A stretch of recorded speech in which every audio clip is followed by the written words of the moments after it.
দার্জিলিংয়ে ডে 3 গল্প। সকালবেলা উঠে সেজে গুজে নিয়েছিলাম ফ্রেশ হয়ে, তারপরে বেরিয়ে পড়েছিলাম আমরা সব আমাদের ঘুম স্টেশন, নানা রকম জায়গার উদ্দেশ্যে। তবে বলতে পারি ঘোরার থেকে গাড়ি চড়াটা বেশিই হয়েছে। বেশ ভালোও লাগছিল গাড়ি চড়তে, পাহাড়ি রাস্তায় বাইকে করে। চারিপাশটা খুব সুন্দর লাগছিল, যেটা হয়তো 4 চাকা করে গেলে দেখতে পেতাম না। তবে দুটো চোখ ভরে গেছে প্রাকৃতিক সৌন্দর্যে। বেশ ভালো লাগছিল বন্ধুদের সাথে আনন্দ করে যেতে।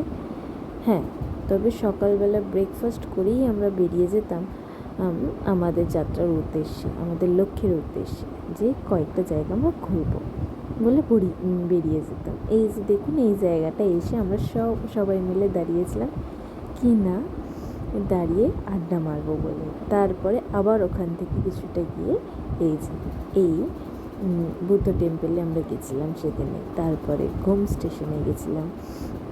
ঘুম স্টেশনে গিয়ে খুব রোদ, তাকানো যাচ্ছিল না। তারপরে এই যে আমাদের 4জনকে দেখছো, এটা আমাদের কলেজ লাইফে এরকম ফটো তোলা ছিল, তাই আমরা ঘুম স্টেশনে গিয়ে ফটো তুলেছিলাম।